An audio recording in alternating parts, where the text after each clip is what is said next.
रामगढ़ उपचुनाव की घड़ियां नजदीक आने लगी है और दोनों ही दल बीजेपी और कांग्रेस में खींचतान का दौर शुरू हो चुका है। लेकिन इस सियासी खींचतान और दावेदारों की लिस्ट में इस बार एक और नया ट्विस्ट आ चुका है, वो है उपचुनाव के टिकट की दौड़ की फहरिस्त का। रामगढ़ की सियासी लड़ाई में कौन मारेगा सियासी बाजी? कांग्रेस की सहानुभूति की लहर या बीजेपी की अंदरूनी खींचतान का अंजाम?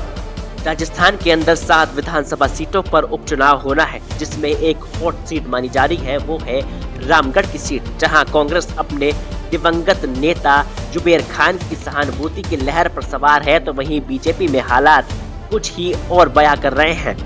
पार्टी में टिकट को लेकर हो रही खींचतान ने नेताओं की नींद उड़ा दी है। सूत्र बताते हैं कि बीजेपी के भीतर दावेदारों की फहरिस्त इतनी लंबी है कि इसे सुलझाना नेताओं के लिए किसी चुनौती से कम नहीं।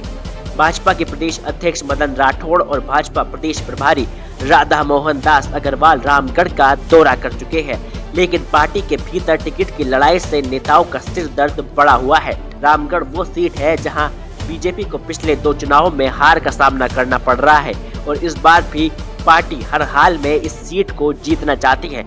लेकिन क्या खींचतान और गुटबाजी से उभर पाना बीजेपी के लिए मुमकिन होगा? कांग्रेस की बात करें तो पार्टी पहले से ही चुनावी कमेटी बनाकर मैदान में उतर चुकी है, लेकिन बीजेपी की हालात ऐसी है कि अपनों से ही मुश्किलें खड़ी हो रही है।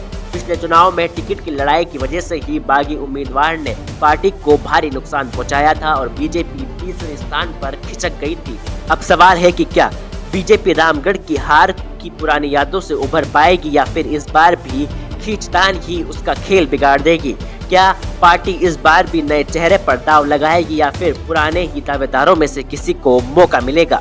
रामगढ़ का उपचुनाव एक चुनाव नहीं बल्कि ये बीजेपी के लिए अपनी खोई साख को वापस पाने का आखिरी मौका हो सकता है। लेकिन अगर खींचतान और गुटबाजी जारी रही तो क्या बीजेपी इस चुनाव में बाजी मारेगी और अपनी सियासी जीत दर्ज करा पाएगी या नहीं, या फिर से कांग्रेस ही सहानुभूति की लहर पर सवार होकर एक और जीत का परचम लहरा जाएगी? रामगढ़ से राहुल जांगिड़ के साथ फैक्ट इंडिया ब्यूरो।